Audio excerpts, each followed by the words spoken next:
Welcome to Conversations. I'm Bill Kristol. It's a great pleasure to be joined today by Leon and Amy Kass. Welcome. Thank you. Let's begin at the beginning. You both went to the University of Chicago, and I think you both showed up there in the 50s, and you both talked about how this was an important formative experience for you. So I'm curious, as someone who didn't go to the University of Chicago and has been, of course, wounded and damaged ever since. Absolutely. How did this, what was that like? Mark? What's that? How did it leave its mark? Yeah. How did it leave its mark? You ended up going back there and teaching there as very distinguished professors and there for many decades. So talk a little bit about the University of Chicago. I'm a native of Chicago. I went to the College of the University of Chicago as an early entrant after 2 years of high school, age 15. Not to be recommended necessarily. Is that right? Wasn't great for your social life? No, I think just guessing. in some respects, because there were a lot of us. I mean, there was a program of early entrants left over from the Hutchins College. I majored in the sciences. I was probably too young to really be moved by the books that I now love and teach until my last year in the college. But it was formative partly because Chicago was still, although Robert Hutchins had left, the climate of learning through great books and through discussion, searching inquiry was very much the way of the place. And the professors didn't lecture. We would sit and read very often short excerpts rather than whole books, but the questions were searching questions. We were forced to defend our opinions. We were forced to look into fundamental assumptions. And both Amy and I got caught up in the ideology of the Hutchins College, the liberal arts and the great books. So even as a science major, as an undergraduate, you had to take a full kind of liberal arts, great books regimen. Right, there were 14, before I got there, there were 14 year-long, what would now be called Common Core courses, which everybody took. And you got a BA in the liberal arts from the college, and if you wanted to specialize, you did it afterwards. When I got there, it was all sort of half and half. Half your time was on a major, and I was in biology. But half the time was full-year courses in humanities, full-year courses in social science, history of Western Civ, a course on the organization and methods of the sciences and the principles of knowledge, a kind of big philosophical integration. And these were required courses for everyone? For everybody. So there wasn't like a quote core where you choose among 10 courses? No, everybody took the same things, and you could, anybody you'd bump into was doing these things, or had done these things, or would do them. And also, Amy and I were members of an organization called the Student Orientation Board, which was a self-perpetuating group of students who were responsible for orienting the new students every fall, and who met during the year to have discussions on the aims of liberal education with invited faculty members. And we regarded ourselves as the defenders of the faith against the barbarians who had taken over and who wanted to turn the University of Chicago a place that would be a home for brawn and beauty as well as brains, as one of the deans then put it. So we were little Hutchins ideologues, I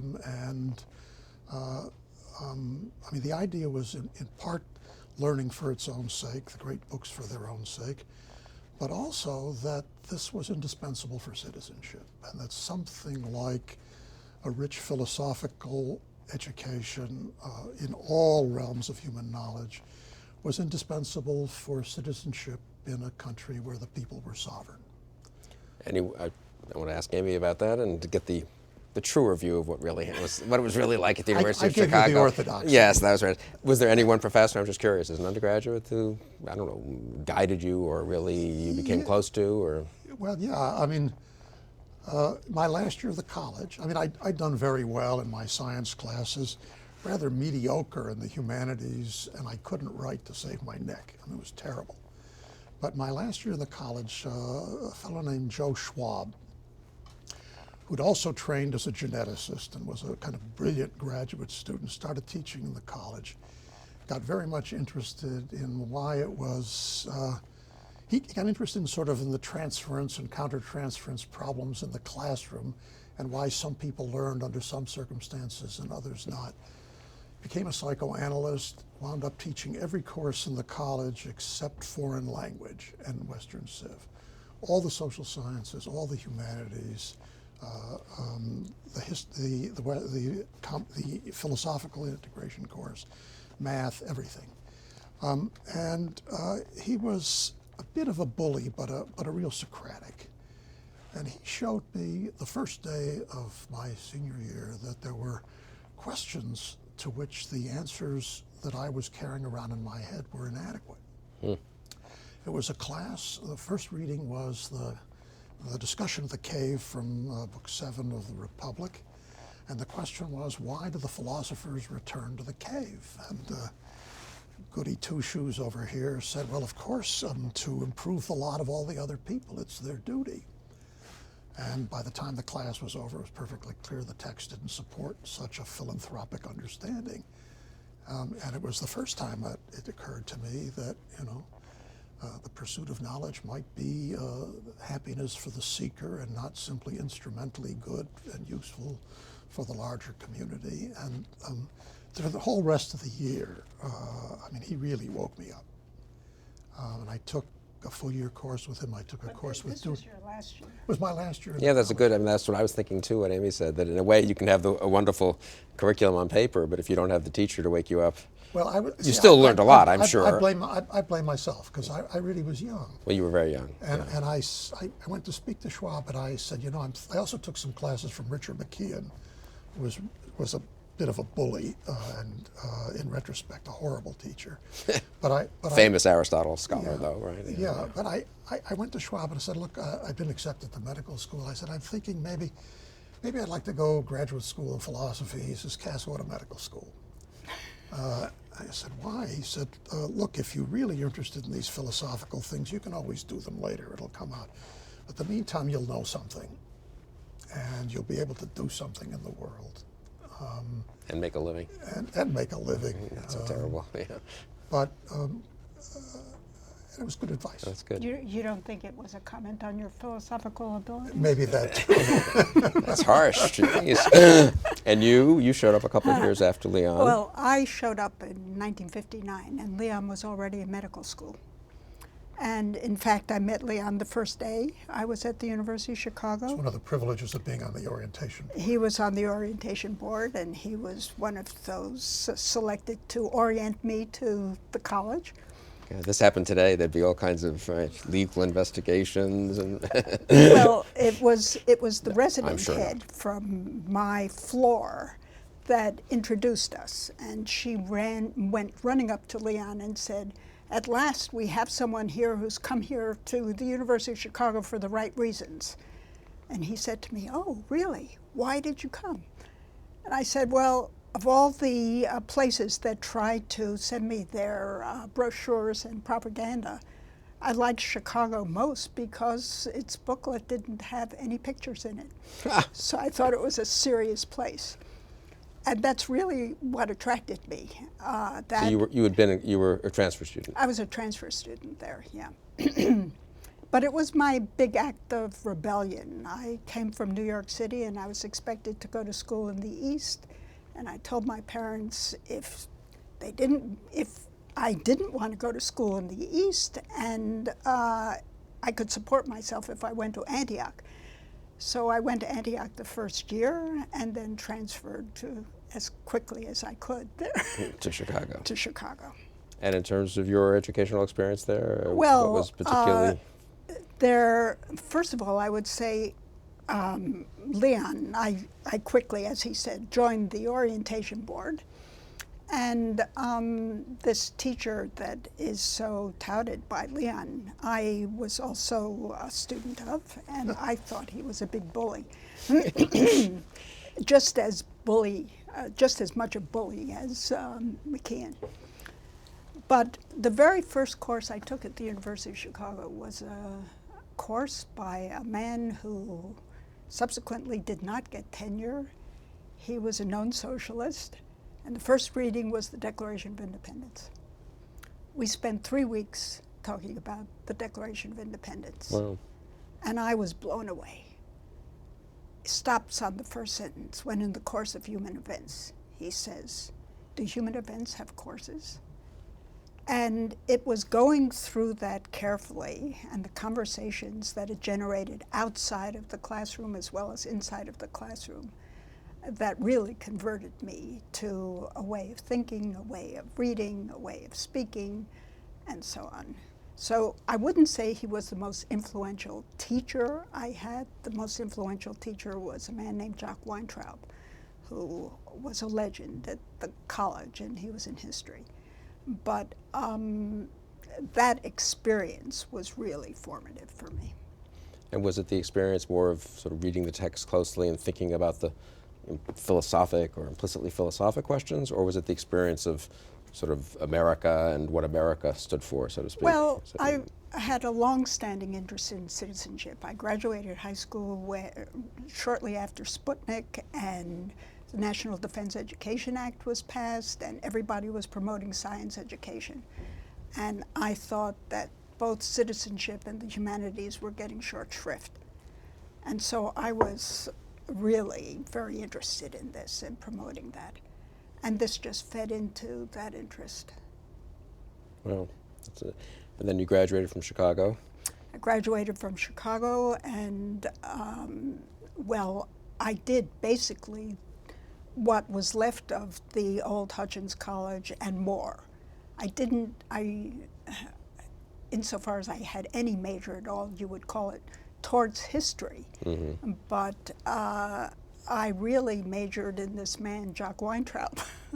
I took every course he offered, and then I got a degree in tutorial studies, which meant I spent my last year writing a long paper, basically on historiography. Wow.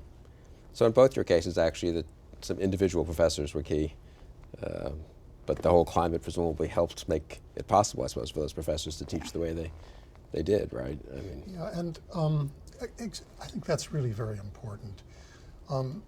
In retrospect, I think one would say a lot of the teachers weren't so great.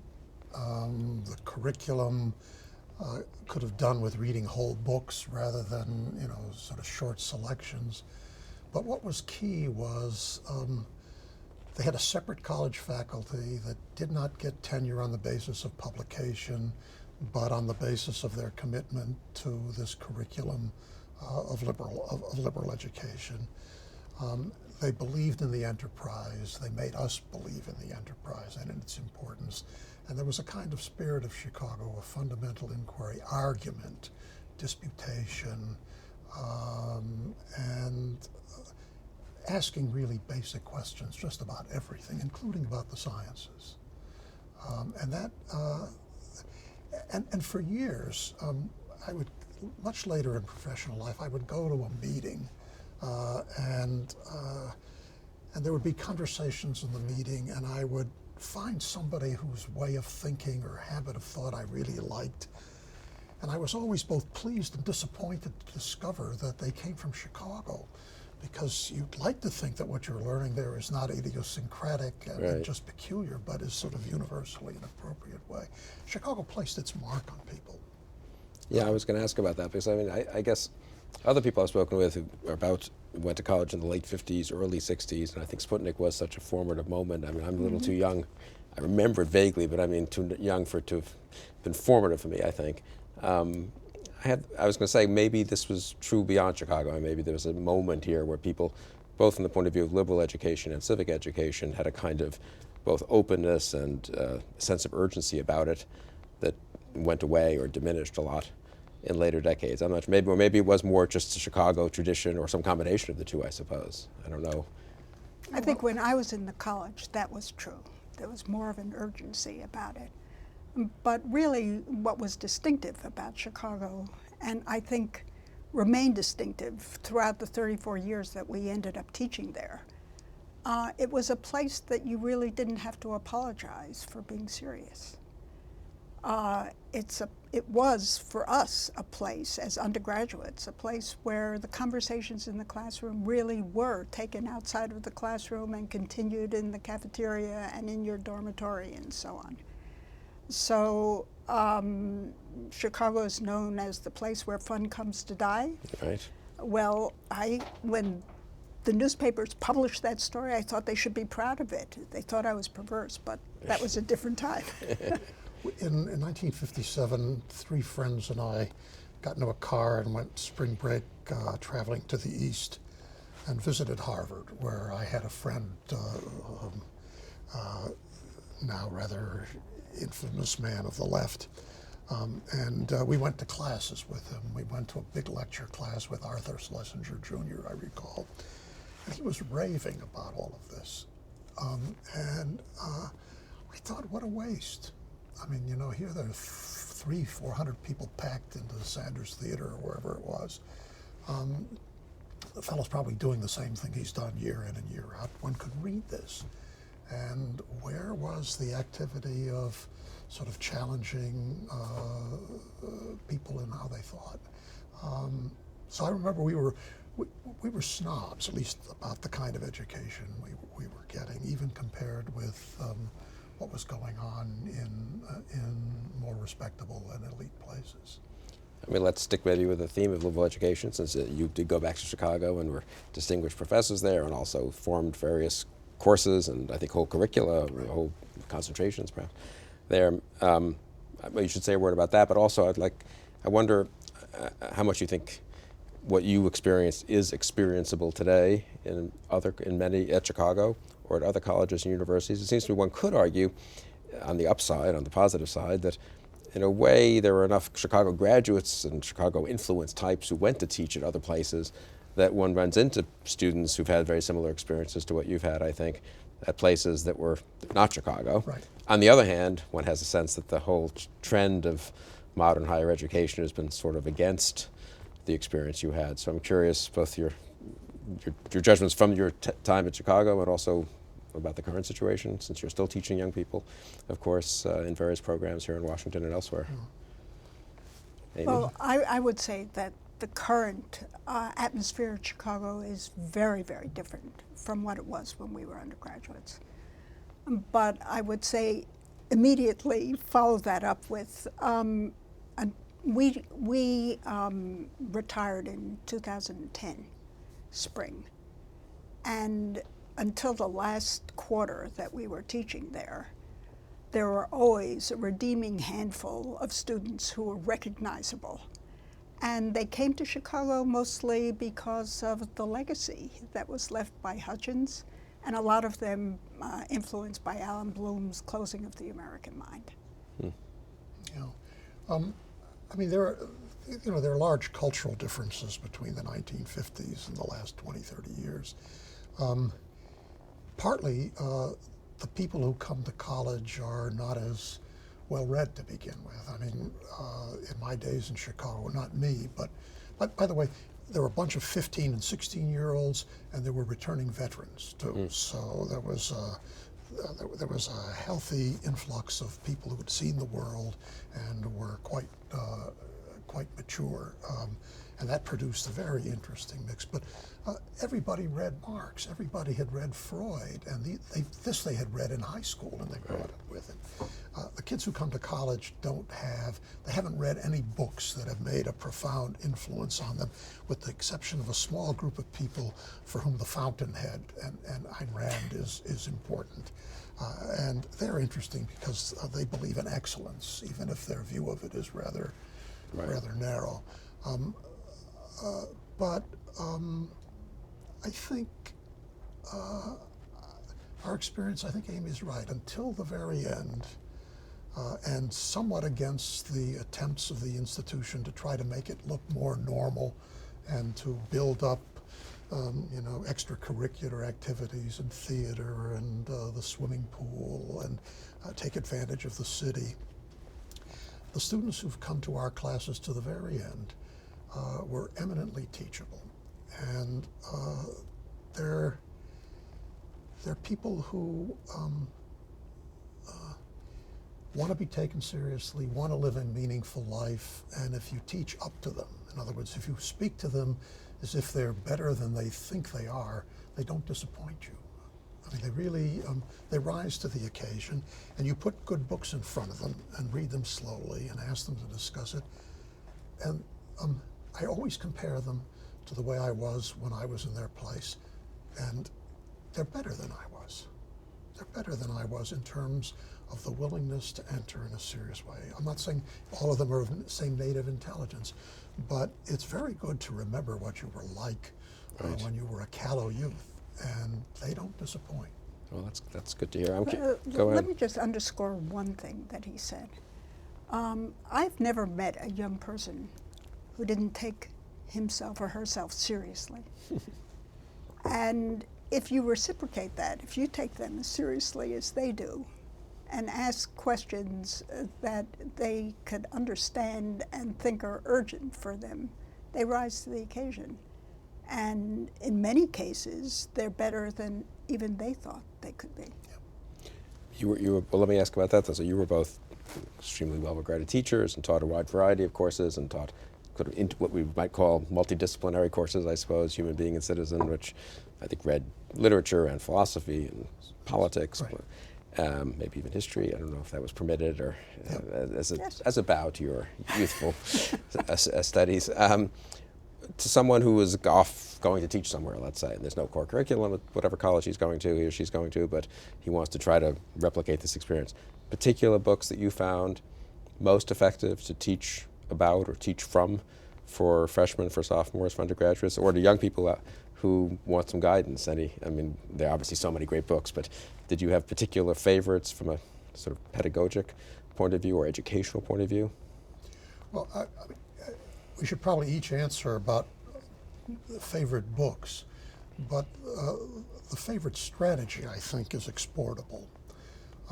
When we came to Chicago to teach in the fall of '76, I came allegedly to teach courses in bioethics. That's what people wanted me to do. I wasn't that keen on doing that. It seemed to me the students were ill-served reading the current literature in bioethics, and they'd be much better off reading weightier books that would have a more enduring value. And we had just come from St. John's, where we taught for a few years, where we really got, I think, charged up over the importance of such study and learning. But the core curriculum available then was organized around the academic disciplines and the questions of interest to academics. So there was a course that emphasized the differences between history, philosophy, and poetry, or a course on the different genres within literature. Whereas we wanted a Common Core course that would be centered around the urgent questions that a young person faces. What's a good life for a human being? What does it mean to be a human being, and how could you live excellently? What's a good community, and how can you be a decent citizen? And what's the relation between being a good human being and being a good citizen? And are they simply congruous?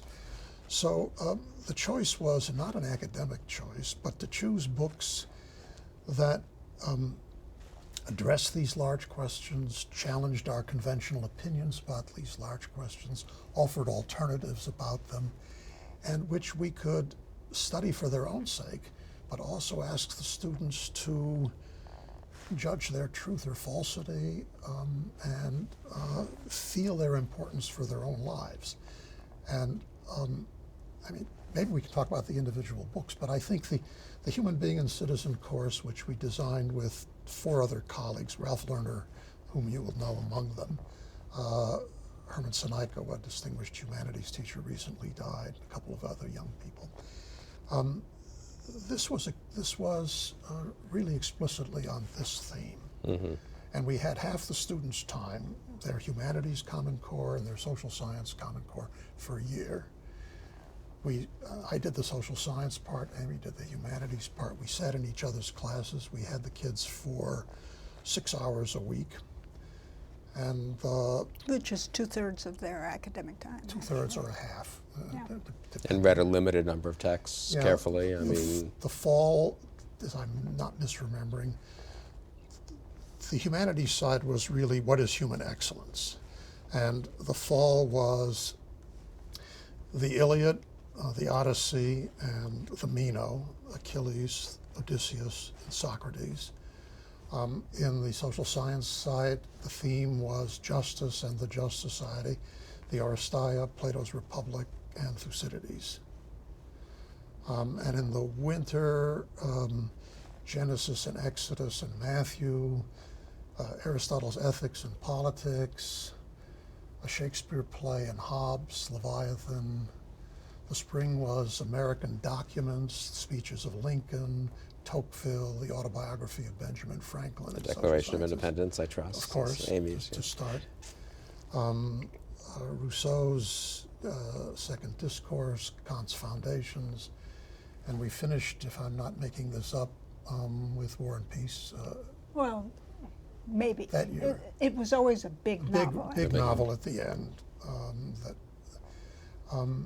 So basically 3 major texts a term read.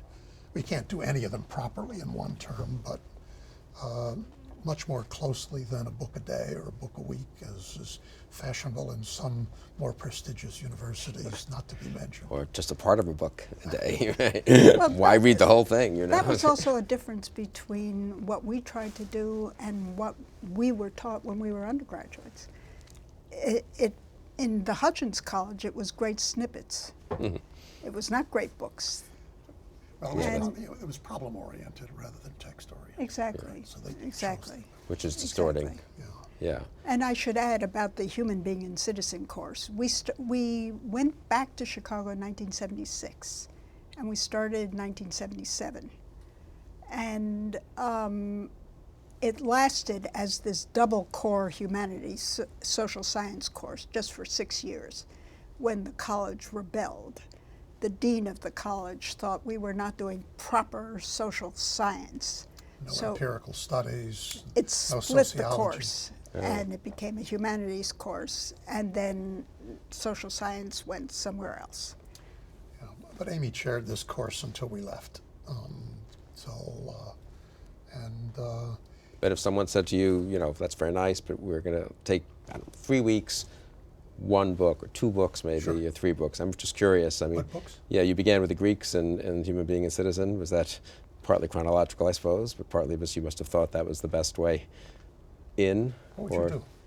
I would say it was mostly chronological, and Yeah, all the books that we chose really addressed the question, which took its bearings from... So you could have begun with Shakespeare Sure. or with... Sure, but 18th we century. began with the apology, from which the question, who is the knower of the excellence of a human being and of a citizen, is taken. So we always began with that. And so it made sense to do Greeks first. And since Homer is arguably the author of all Western literature, or the founder of Greece, you can say, we began with the Iliad and then followed with the Odyssey. And your favorite, I mean, to teach? Well, that's an interesting question. A lot of people always ask me, what's your favorite book to teach?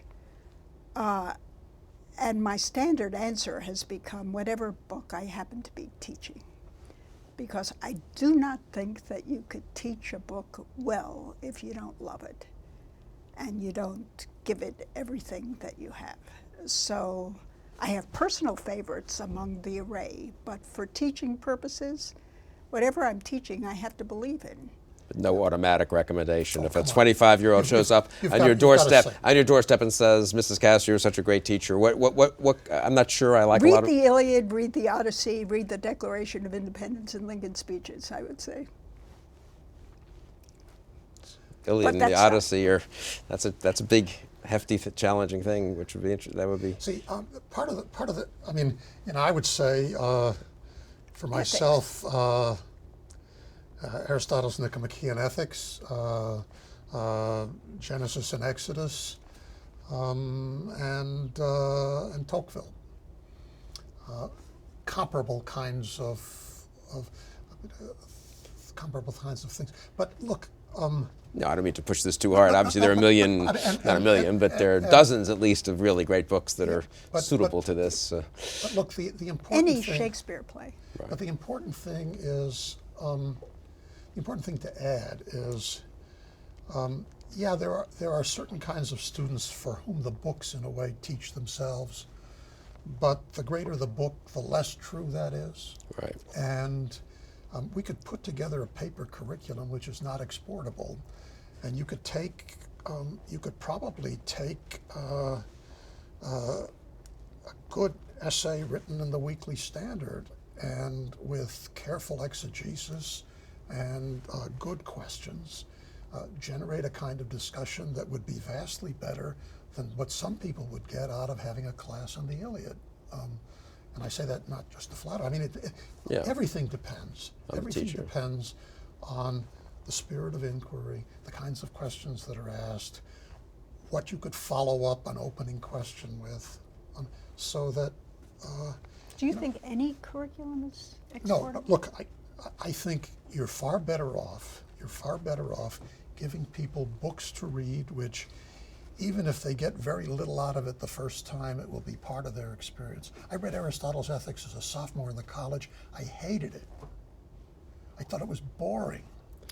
And yet, when the time came, when I really, later in life, woke up to the discovery that what I had been taught ethically was problematic and that I needed to look for something other than this kind of naive Enlightenment view, the ethics was in my background. I said, maybe I should read this. But if I hadn't had it, and if I hadn't seen it, it would not have been available. So far better to teach better books than lesser books. Books in which you have a reason to believe that the author saw and still sees farther than you would ever see left to your own devices. But the texts alone don't do the job. The number of people who read the Odyssey and who never will ask the question of the class, why does Odysseus want to go home, and what is home anyhow? What makes a home a home? What makes a home a home? And every kid in the room has an opinion about that, not all of them edifying. Right. Or the question of fathers and sons in the Odyssey. Very few people will get to that, if ever. And I suppose, of course, what makes that harder, if you don't have a good teacher, most people would think Odyssey, Iliad Odyssey, folklore, folktale, mildly interesting if you want to know what the Greeks, sort of what Greek popular religion was like or something like that, but maybe some beautiful lines if one knows Greek, but nothing serious to teach. I suppose, I've asked other people this question, and they have sometimes said Plato is special, or maybe Plato and Xenophon, but Xenophon's somewhat less well known because of the dialogues. That there is a way in which if you want people to question, you do see actual questioning.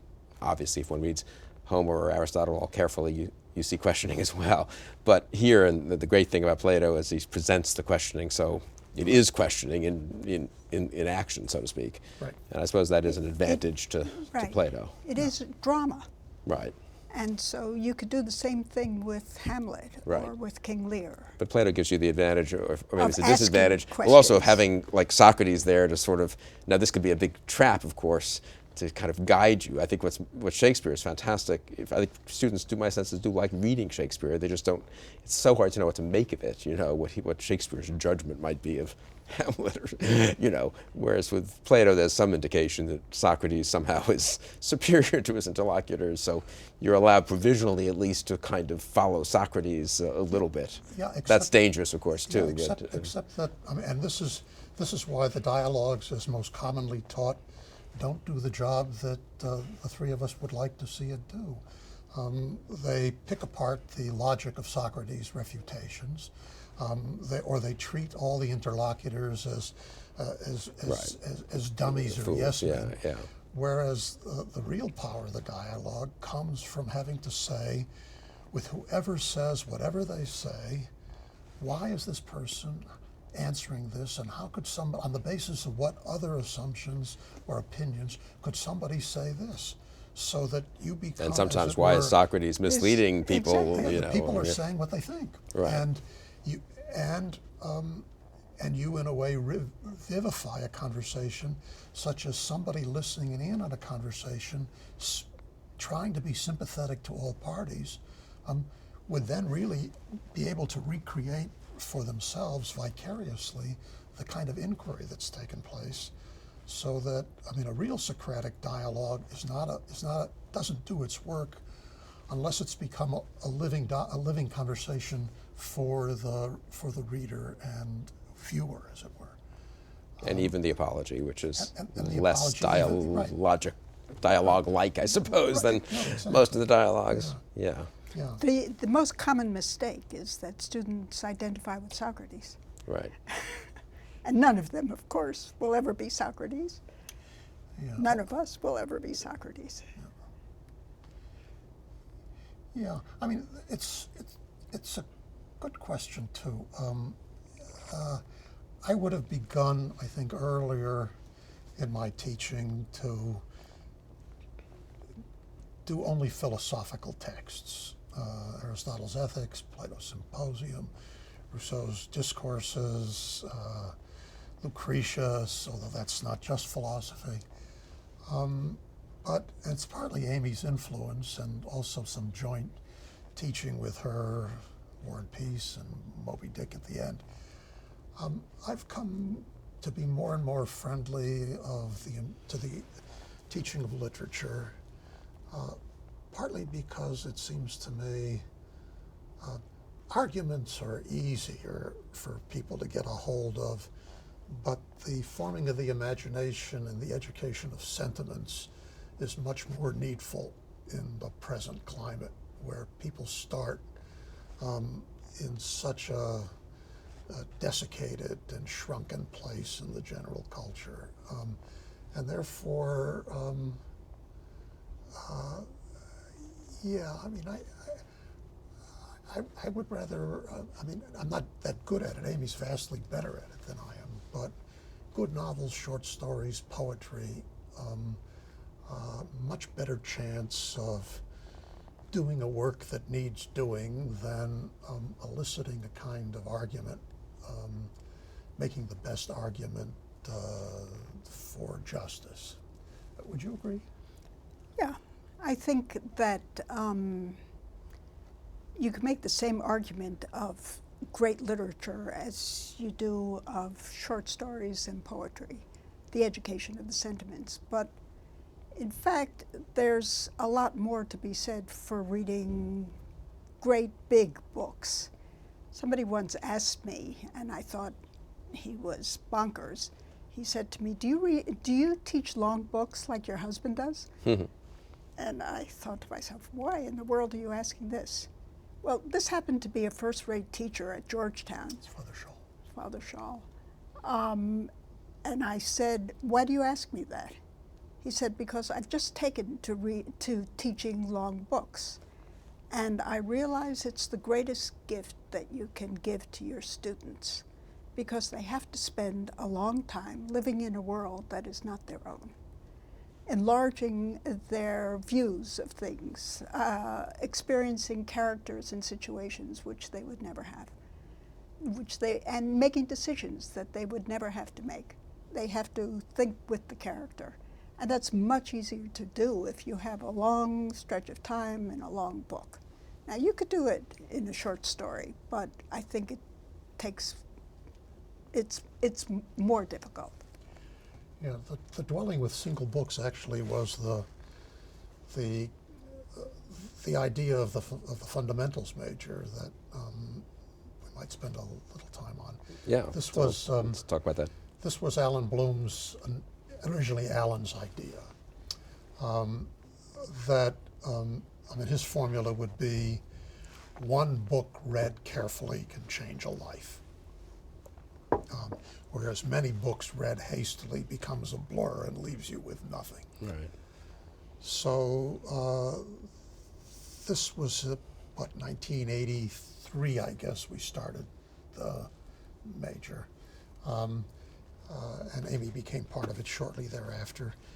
a concentration, a BA granting program, fundamentals, issues, and texts, in which each student entering the program by application and admission had to articulate a question of intellectual and personal concern that they want to study for 2 years, for 2.5 years.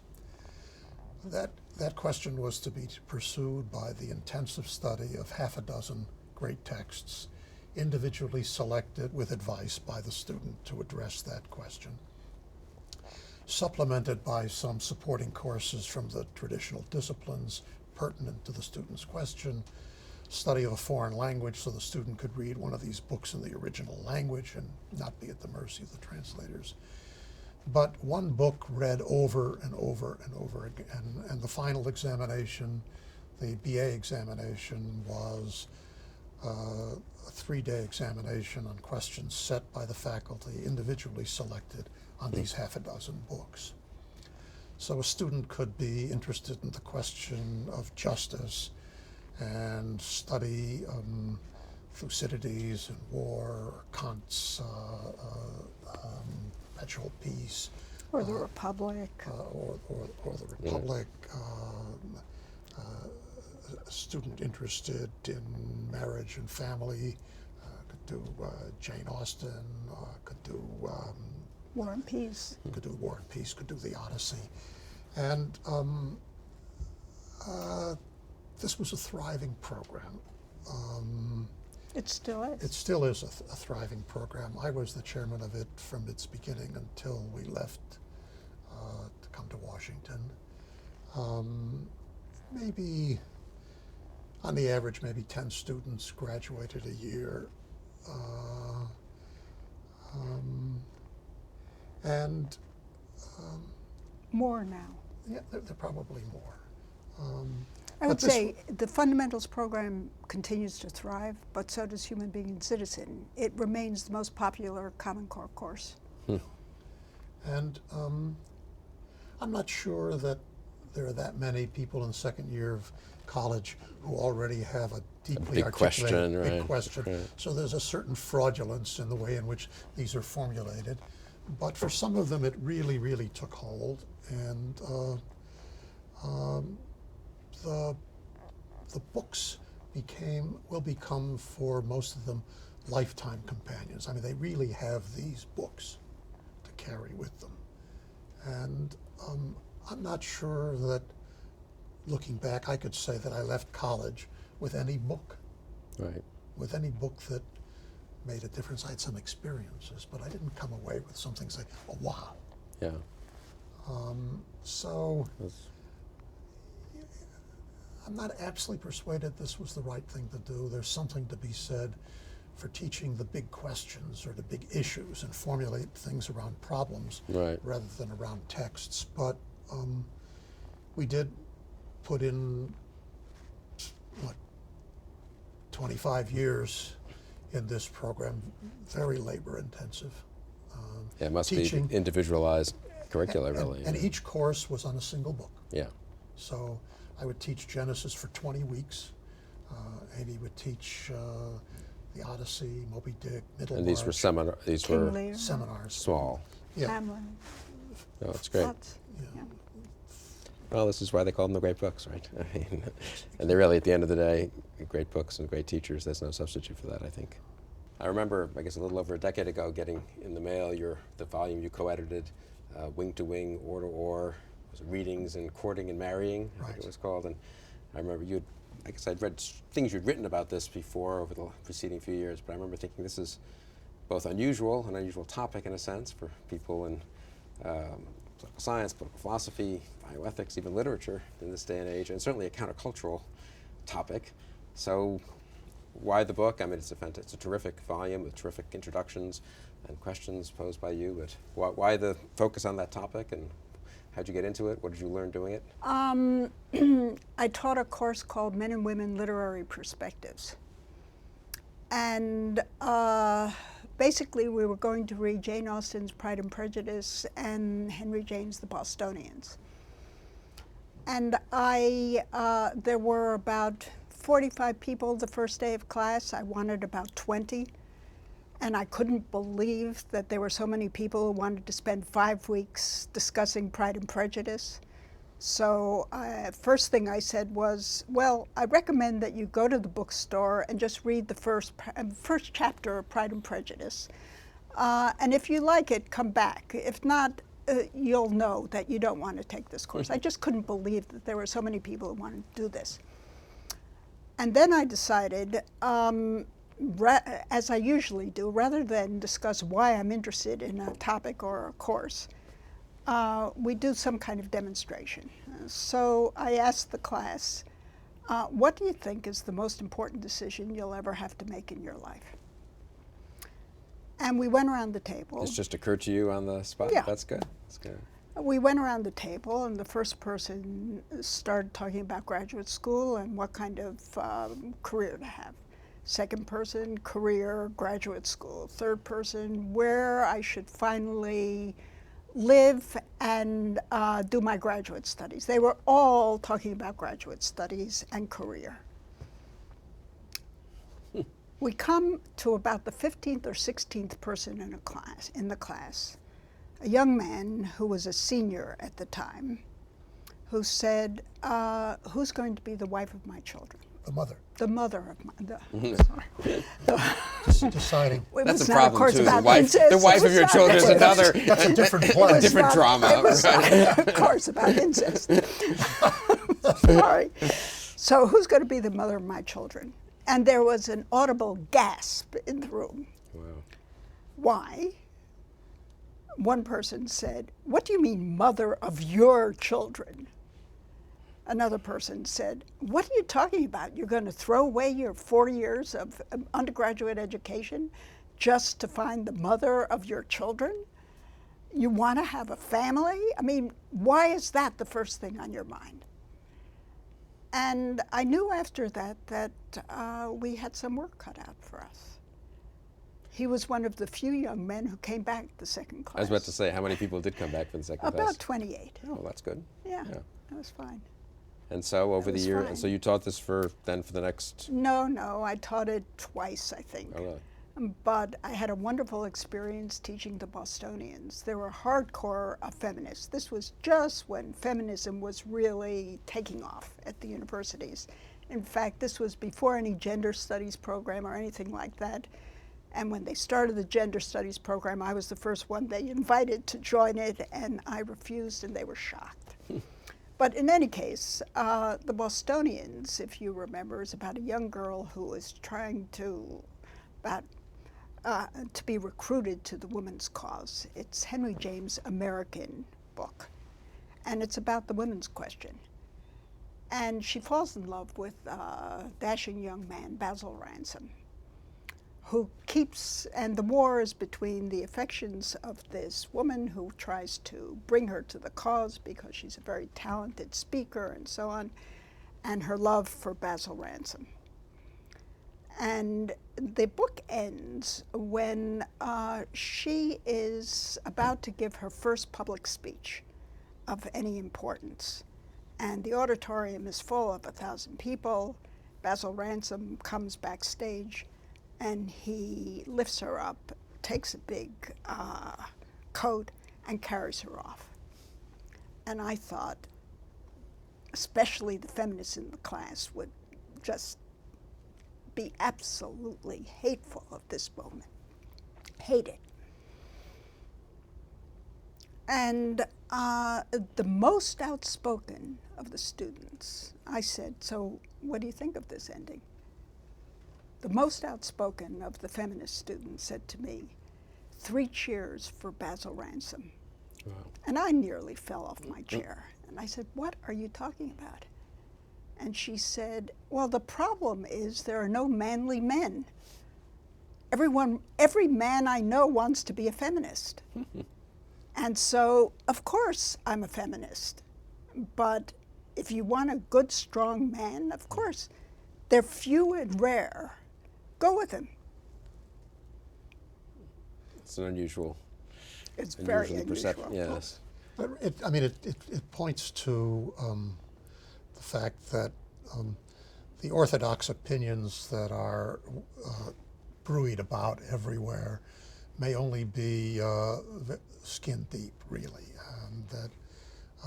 and this showed up years later when we did our courtship class. But before we come to the book and the courtship class, I think Amy's experience teaching that class and beginning to pay attention to the fact that the sensibilities out there regarding the normality of getting married and having a family, it was no longer what it was when we were students. The culture was already vastly changed. It was changed, and partly the effects of divorce, partly women's liberation, partly the orthodoxy of feminism, partly the fact that the young women were being counseled solely to care about their career, and that maybe if they wanted private life, it would take care of itself somehow, somewhere down the road. Because of the way we teach with small classes, we get to know a lot of our students pretty well, and many of them stay in touch with us over the years. And really through the 70s, the 80s, and into the 90s, we would hear from former students who were now through their 20s and halfway through their 30s and still looking for someone to make a life with, mostly the young women, very disappointed in one bad relationship after another. I mean, really looking for something permanent. I would say this was not just after they graduated, but we were both people who had office hours, at least 2 days a week, a couple of hours each afternoon. And young women would come constantly to office hours and complain about their social life. And not to my office. Reveal their unhappiness. Yeah, but unsolicited. But what we began to realize really was that there was a lot of talk about the failure of marriage, the divorce culture, the problems of single parenthood and things of that sort, but that there was absolutely no discussion whatsoever about how you get married and how you go about finding and winning the right one, or maybe we should say a right enough one with whom you could make a life. And there was absolutely nothing. And there were no cultural norms. There were no teachings. It was just silence. And I did this article in the Public Interest, I think, 97 on the end of Courtship. And about the same time we were involved in this project on the ethics of everyday life. Richard Newhouse, Gil Meilander, Tim Fuller, Mark Twain, Amy and myself. And we decided we'd try to put together some readings that could address this theme. We were all asked to take a gerund. Yeah, and this was dear to our hearts as a result of this experience, coupled with the fact that, quite frankly, as people who've been very lucky in our original choices, we were just profoundly sad that there were so many people just missing out on one of life's great adventures and the most deeply enriching friendship and partnership that a life has to offer. So we began putting together readings. We convened a model class by invitation only to try these things out. This was, I think, 97, 98, and tried out some of these readings with hand-picked people who we thought wouldn't mind. It turned out to be very interesting and very successful. And with the help of suggestions from this class and other things, we put together this anthology, which isn't a how-to book. I mean, it's a series of selections from the great authors through the ages, from Homer and the Bible to Miss Manners. We were vilified by the Chicago Herald because imagine teaching a course or doing something on courtship. These are people who taught the great books. They had never looked at the table of contents of this book. Yeah. And the questions of the book are, I mean, partly some readings on taking stock of our current situation, a series of discussions, why marry, the questions of men and women, what's the meaning of sexuality, what does love want from us, a discussion of eros, a question of courting, how you actually find and win the right one, questions, what can married life be like, and the promises and blessings of marriage. And with great heterogeneity and great diversity. And it's a big tome. I mean, it's 600 some odd pages, if I'm not misremembering, maybe more. And then we decided we'd try it out in the classroom with just listed in the course catalog, and for undergraduates. We got about, I think, 25, 27 students who did this class with us. And this is a wonderful example of both the problem that's out there and, at least at first pass, what you can do to address it. I think for the second class, we had them read the selections on relationships from the closing of The American Mind, where Alan Bloom pulls no punches. I mean, he lays it out for what he sees. And they protested too much. They didn't like it and so on. It was clear that he hit a nerve. It really hit. They recognized themselves in this. The protest was much too much. But then to talk about the themes of the course, a young man says the idea of being married to the same woman for 25 years is preposterous. A young woman says casual sex between men and women is a great blessing because it gets the sex thing out of the way so that men and women can now be friends in ways they never were able to be friends before. And a third young woman says, the second day of class, I mean the first time they'd had readings, we know we're not supposed to get married until we're at least 28. So all of our relationships with men now are supposed to be impermanent. Right? And I came home for dinner and I said to Amy, I'm not going back there. I mean, these people are from Mars. I mean, these are the beginning sentiments.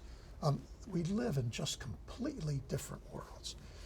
And Amy is her usual self. She says, don't worry about it. Don't take those opinions too seriously. We'll go in there, we'll do what we do, you'll see. And I mean, the reading list includes the myth of Ares and Aphrodite from the Odyssey, Jacob meets Rachel at the well, parts of Pride and Prejudice, the Garden of Eden story, Sex in the Garden of Eden, and then a series of courtships, Pride and Prejudice, Darcy and Elizabeth, Pierre and Natasha from War and Peace, Kitty and Levin, Rosalind and Orlando from As You Like It.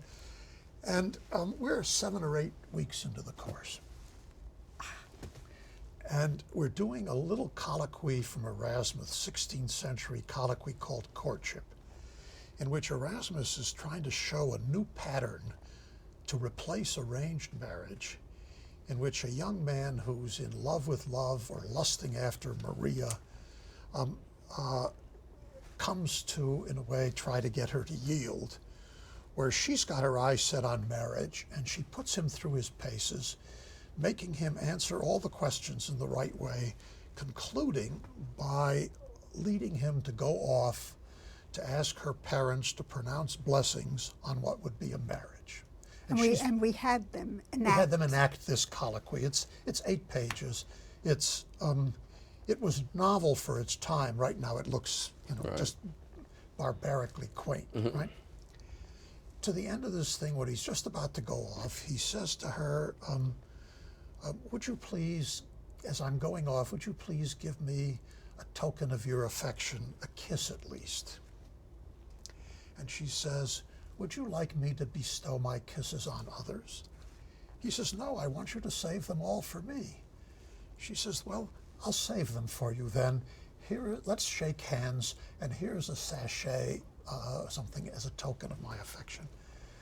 And we're thinking, he's to go off to her parents. to her parents, Right. just as he's leaving. It's, you know, the last couple of lines of the colloquy. And we're thinking, this is it. I mean, they've been playing ball up to this point. They're Right. finished. So I don't remember which of us asked, goes into class at this point. We stop at the Stop end at of the this, and I think it was I asked, what is a kiss?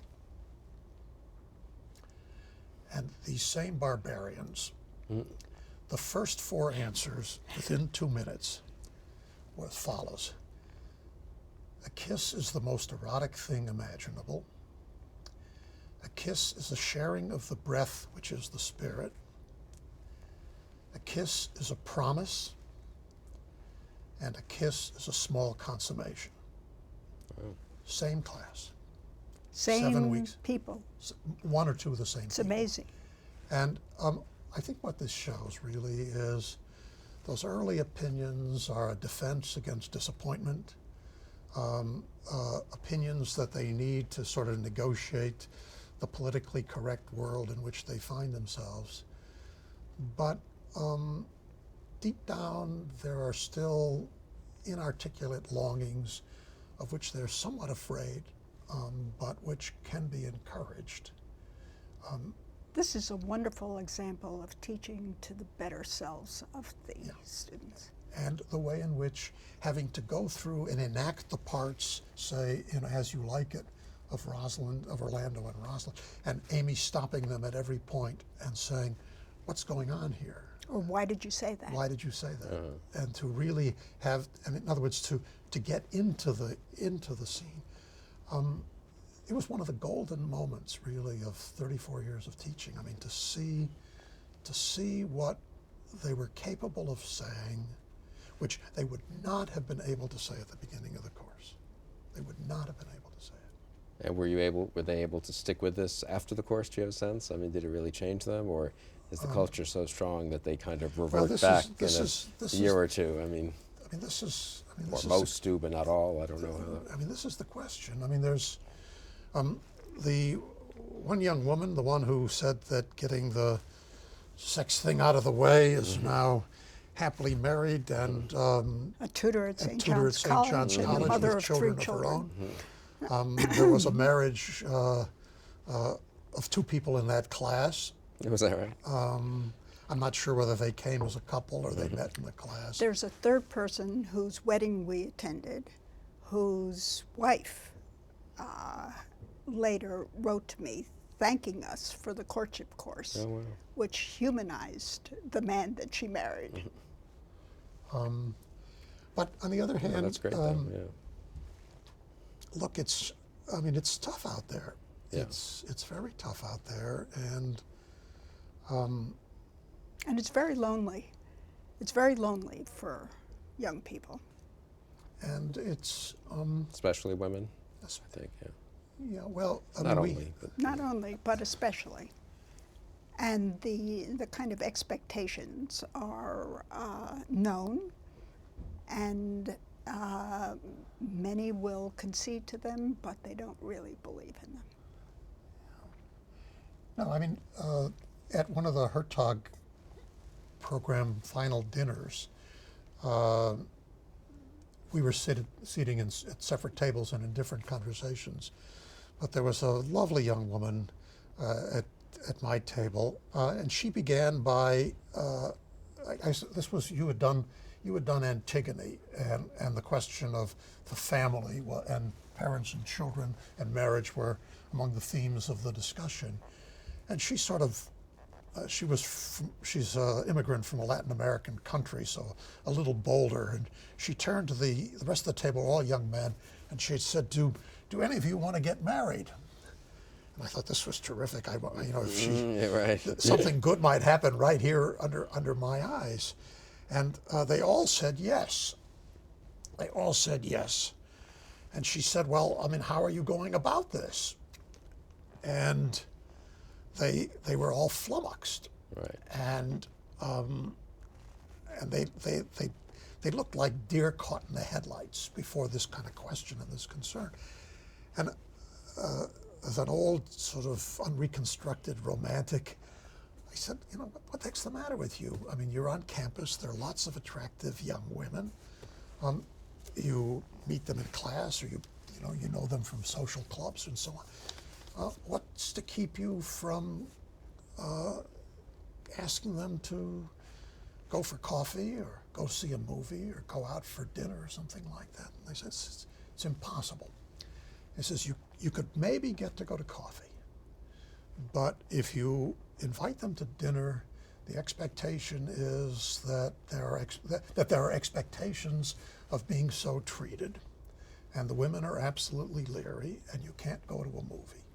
And the 3 or 4 young men, 4 different campuses, announced that this is absolutely de rigueur in all those places.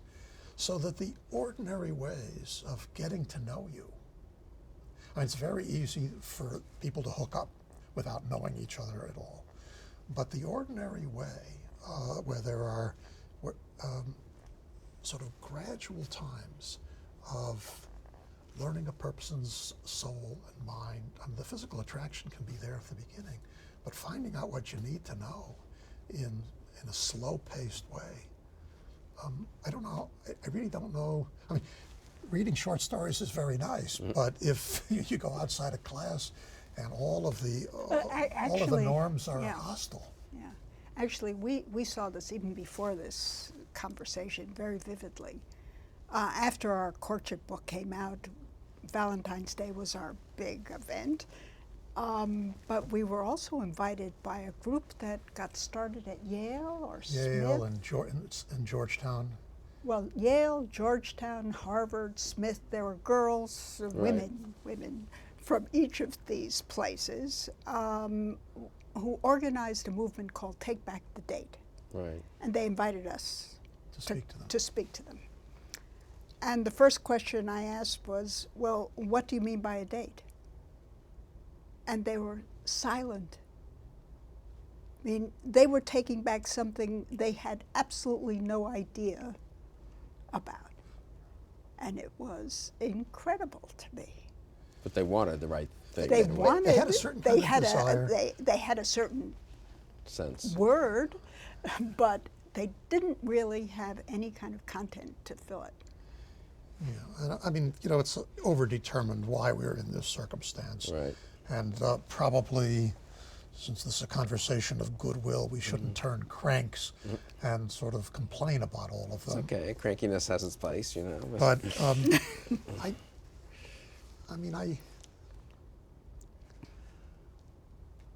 I just don't know, culturally speaking, how one could begin to turn these things around.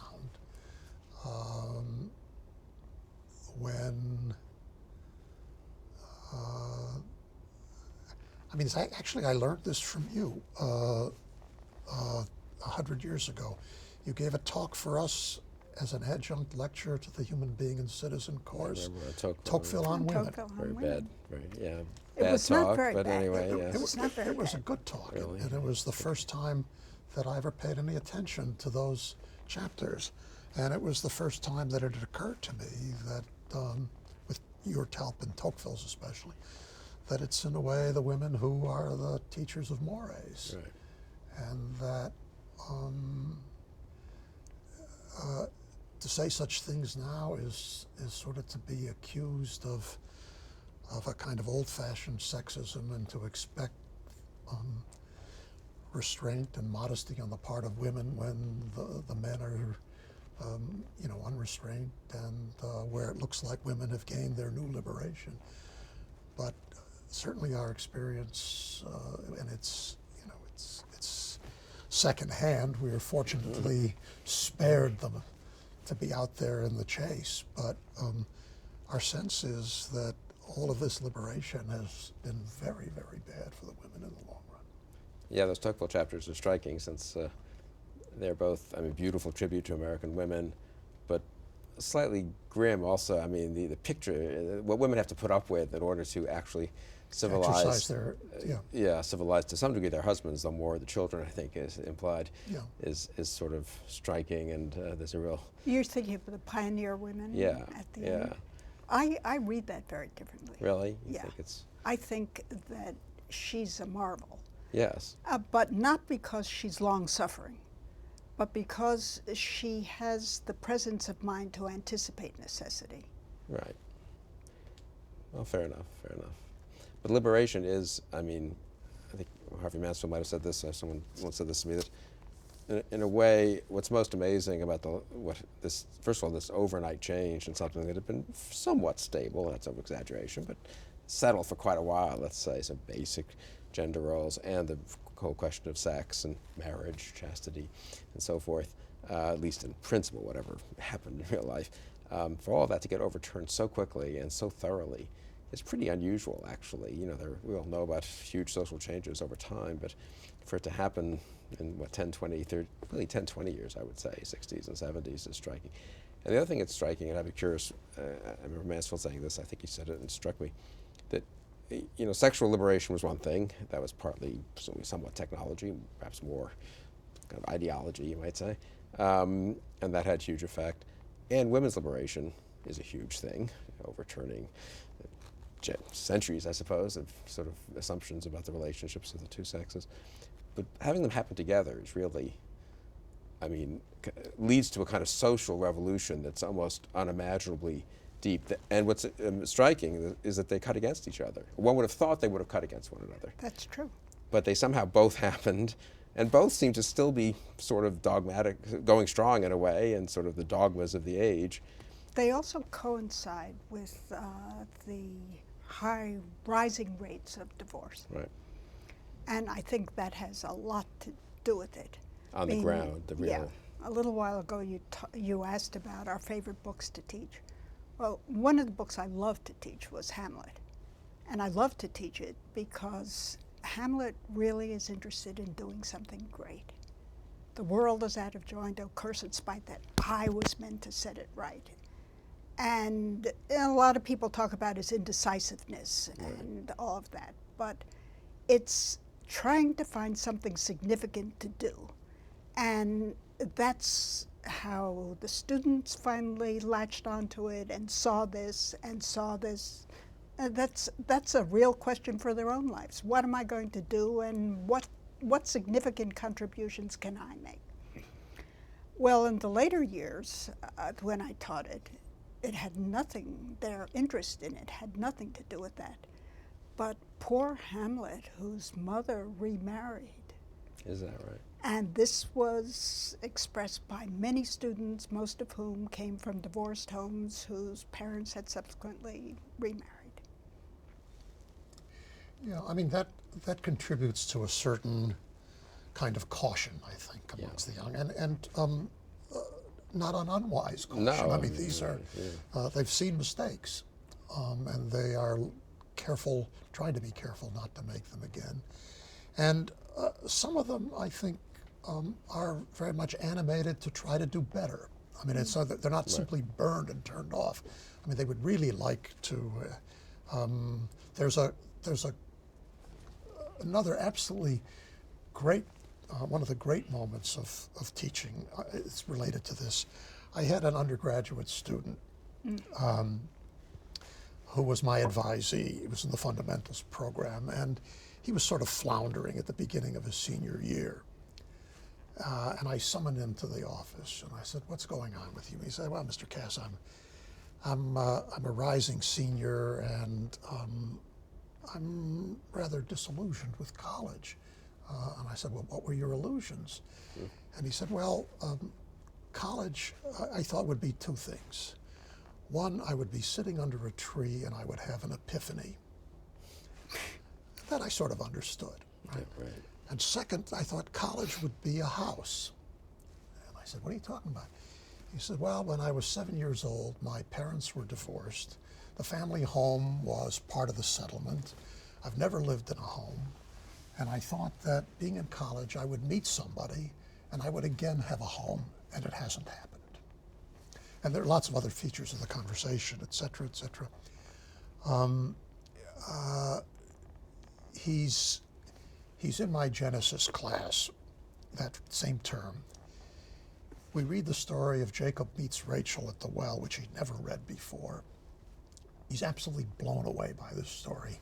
He writes, "Can I write my essay on this?" About beautiful, beautiful essay about this. He writes. He's a member of the Fundamentals program. Yeah. He's going off to graduate in the spring. I've helped him get a job here in Washington. He comes to see me. He says, "Mr. Kass," he says, a Jewish fellow. He says, "I'm moving to Washington. Do you think if I start going to the synagogue, I could meet Rachel?" Wow. And somebody through my mouth said, "Mr. So-and-so, if you go to the synagogue looking for Rachel, you won't find her. If you go to the synagogue looking for Judaism, you might find Rachel too." Well, that's good. Okay? He goes to Washington. I don't hear from him for a while. Amy and I are teaching the Courtship class several years later. It's the day we're doing the Jacob and Rachel story in class. I'm preparing in my office. I get a call from this fellow. He's in Jerusalem. He's inviting us to his wedding. Wow.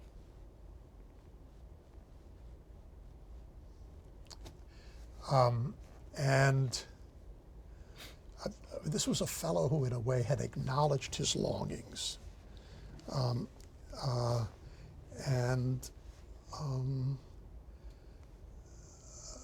Unlike lots of the other contemporaries of his, he knew what he was missing in his life. He had spiritual longings, and he had longings for someone to make a life. And in some ways, I think, despite all of the stuff on the surface that looks lousy, I think a lot of these kids really would like to meet someone with whom they could make a life. Someone who would take them seriously, someone who would be there for the long haul, someone whom they could really share the richness of experiences. And they're scared, and there aren't particularly good forms, and they don't really know that there are no times like being in college where you actually can get to know people at leisure rather than at the water cooler or in singles bars or at eHarmony or whatever else people these days do. And they don't understand that friendship might be an intrinsic part of marriage. They take their friends very seriously, but they don't transfer that to their relationships. In that respect, maybe they're too romantic in a funny way. They want marriage to be something totally different from the friendships they have. But, well, I guess Tocqueville, I mean, just to close on that, since we discussed it, I mean, of course, his account of the American family is intended, in part at least, to emphasize to his French and European readers how different it is from the traditional family and not romantic, really. I mean, that's at least his account. And he's, if you just have nostalgia for the old days, in effect, he's saying you're not going to have a stable family life. It needs to be somehow accommodated to or consistent with this modern bourgeois commercial society. And I suppose one could argue in the spirit of Tocqueville that, I mean, if one is to find a way back to sort of healthy marriage, a society as a whole with a lot of healthy marriages and healthy relationships of the sexes, it won't look quite the way it did, and you know. No, it can't be like it was. Right. And it has to be on the basis of the education of women and careers for women. And support of the superiority of women. Right. But it's supposed to be unspoken superiority, That's according to Tocqueville. So don't speak it so well. Yeah, Well, right. but it should be mentioned. Exactly. We She couldn't count on us. She couldn't count on. We acknowledge. She couldn't count on us to mention it, though. Okay. Let's talk about America. You've fairly recently put out a terrific collection, What So Proudly We Hail. Let me see if I can get the subtitle right. I always bollocks it up. The American Soul in Song, Story, Poetry, speech, and song. Story, speech, Go to the back and of the song. class. What about poetry? You know? I guess Song. that's song, I guess, or story, or both. Right. Anyway, it's a terrific anthology, and it's not only a book. It's there's videos, discussions of many of the stories and poems and songs, and why the interest in America. I mean, I think you've all both been interested in American citizenship for a long time, or was one of you more the sponsor of this, the cause of this than the other? Or? Amy's much more an American than I am. Why don't you Well, start? as I mentioned before, I've had a long-standing interest in American citizenship. But after Sputnik, there was an urgency about emphasizing more than just science education.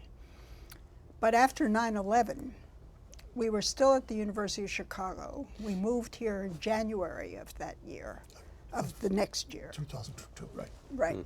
So this is fall 2001. And the first day of Human Being and Citizen class, which took place about 3 weeks after 9/11. And many of the students had missed orientation week because they couldn't get to the university. Their planes were not flying and transportation was very difficult. And they come in there and so this was their real first experience with the university. And I said, in my usual way, well, rather than tell you about the course, let's talk about something. And since none of you know each other, how about we just start by, I'll ask you to identify yourselves, but think about, in a very quick, short way, think about your core identity. And think about it in terms of your aspirations, your ambitions, your interests or hobbies, geography, ethnicity, nationality, religion, or anything else like that. But something that really you think is revelatory about yourself. So these are freshmen. These are all first-year students. students, First class. first class in college. Right. And they started around the room, and some people talked about their aspirations and what they were interested in doing. But the hardcore was, I'm an Asian American, I'm a Korean American, I'm a Mexican American, I'm a Catholic American. And it went on in this hyphenated way until one person said, I'm American. I guess that means I'm nothing. And everybody in the room looked at them, looked at this young man as if, feeling sorry for him. And this is right after 9/11, with flags flying from every conceivable place. And I thought, our work, again, is really cut out for us. So I began the course on Human Being and Citizen then. Well, all of you are in some sense American. What do you think it means? And they had no substance to fill that question. And then we moved to Washington in January. I left this class and they were progressing, but it wasn't, I did not have the occasion of discussing the American documents with them. That would have been in spring quarter. But when we moved to Washington, I decided rather than continue doing something in research or something classical, which is usually my want, I said, I'll do something Washington. And it was right after Bush had started the USA Freedom Corps. And there was a heavy-duty emphasis on service, service, service. So one of the privileges I had being married to Leon was I had access to lots of people. So I went and introduced myself to John Bridgeland, who was the head of the USA Freedom Corps. And I said, it's very interesting that you're emphasizing service and service learning, but are you aware of the fact that civic understanding is at an all-time low? Do any of these people know what it means to serve a polity or what the polity consists of? Are you doing anything about civic education? Which point he asked me two questions. One is, are you controversial? And I said, only by marriage. Yeah, right. And he then said, do you have any ideas? I said, well, of course I have some ideas about what you would do. So why don't you go think about them? And so I started thinking about civic education initiatives for the White House, really. And that lasted some time, about a year.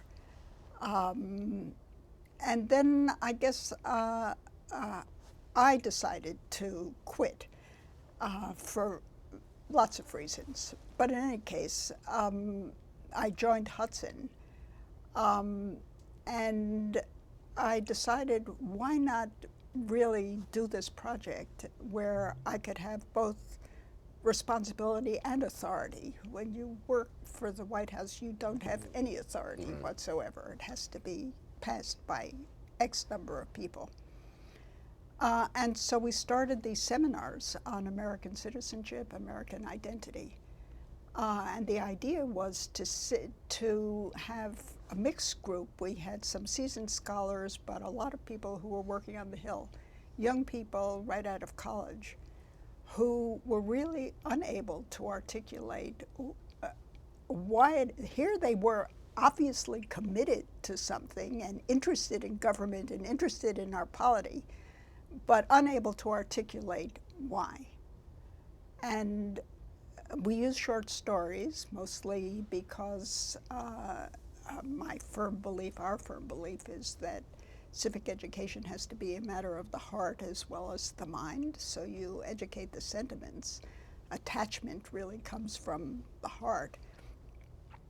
And it was overwhelmingly successful, and people wanted to do this more and more, but they were exhausting, and I thought, and Diana Schaub and Leon were both part of this group, and we then, I guess it was Diana's idea. She said, "Are you going to do anything with any of this stuff?" I said, "What do you have in mind?"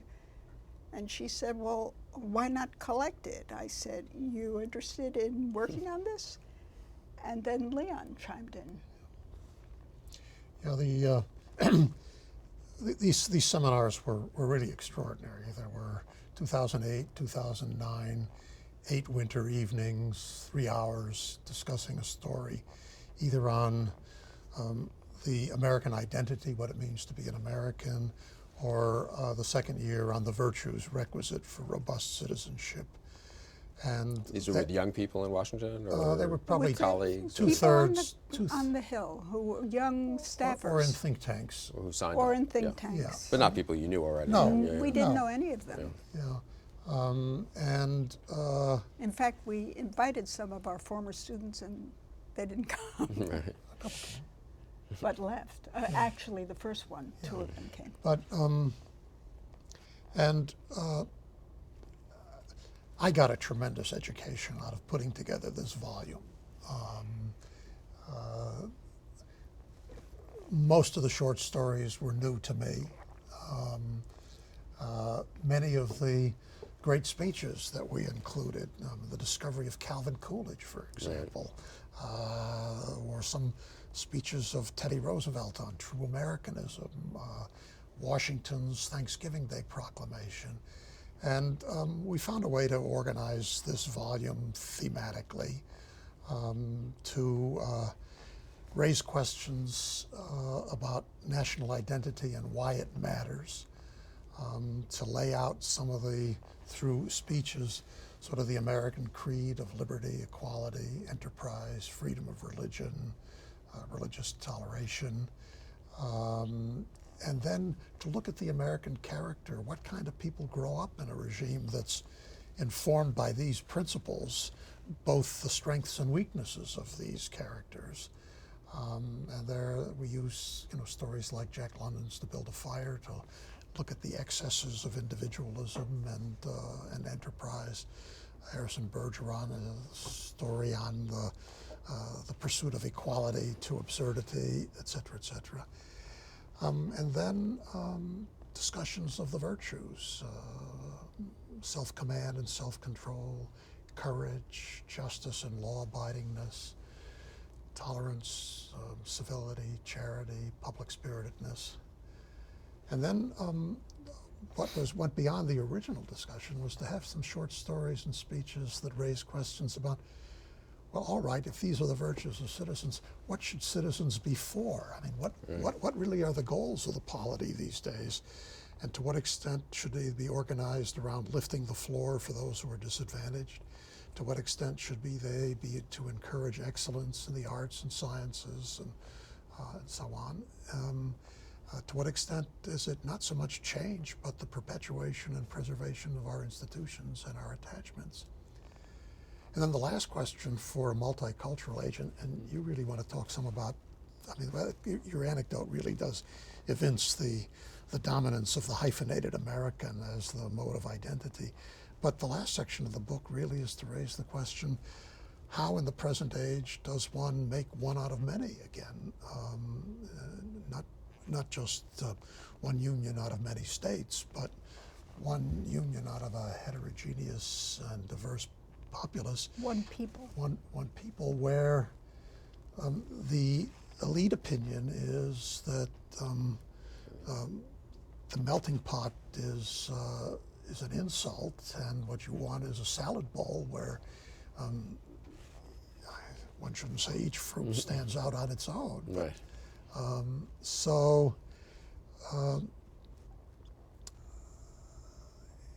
Well, and I mean, you want to add something on the No, I mean, what struck me, I'd say, I looked at the book again the other night, and what strikes me, two things I guess struck me about the book, and I say this as someone who taught a little bit of American political thought in my youth as a professor, a few years as a professor at Penn and then at Harvard. And I think the selections from the great American political documents and even some of the speeches have been collected in other places, right, and pretty well, and by people we know in some cases.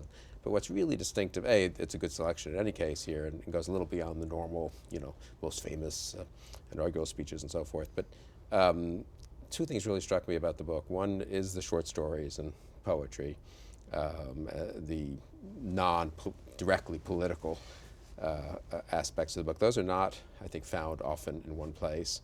Certainly not found in one place with the more political excerpts and speeches and articles.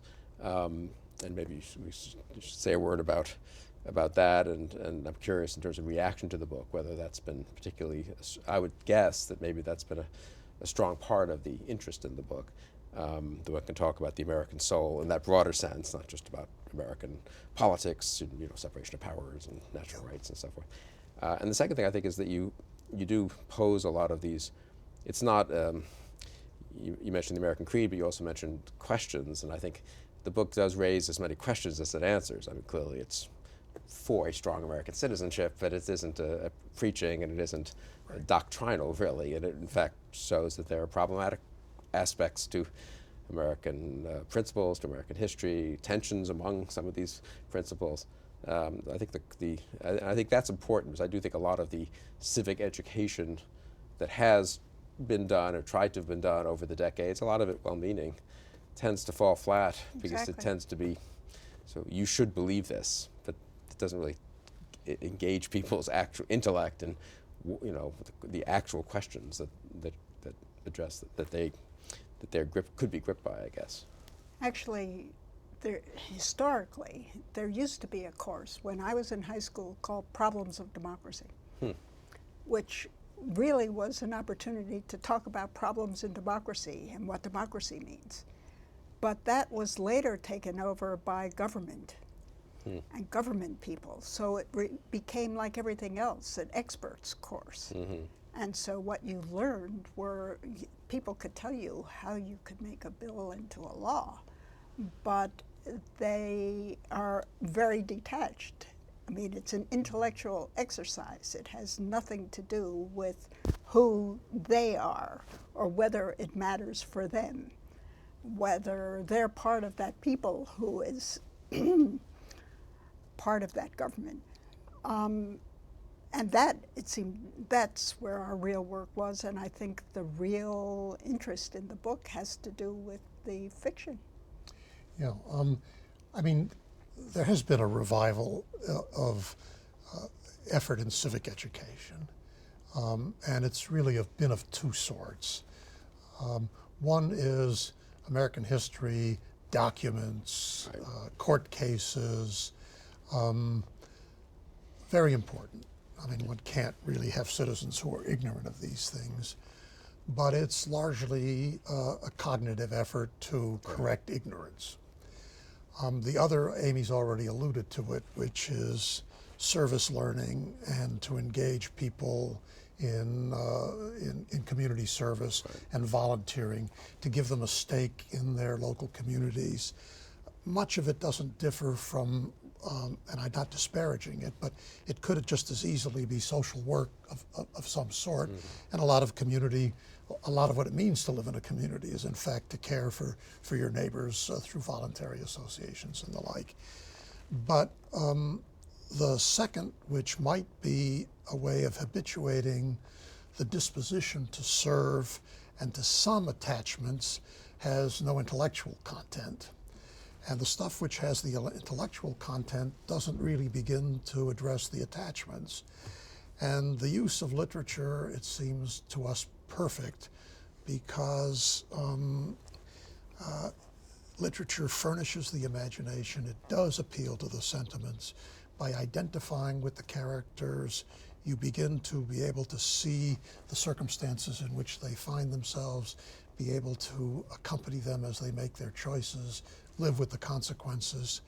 And because the stories are not usually didactic, because they're filled with ambiguities, the very difficult questions, the complexities of what it is to be an American citizen, and the various competing strands that pull us in different directions, that comes out in literature in a way in which it doesn't come out with a more catechetical approach to what we believe. But I think the really unique thing about our collection is a story like To Build a Fire, which is read in just about every high school class, but never with an emphasis on what's American about it. Is there anything American about that man who builds a fire?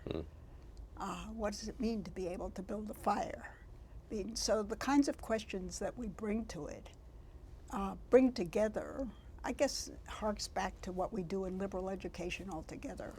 A kind of thoughtfulness in both senses, to get people to think as well as to get people to care. Okay, and on that note, we should let people pursue these studies online, but thank you both so much for taking the time here for Thanks for this conversation. Pleasure to be with you. And thank you for joining us for Conversations.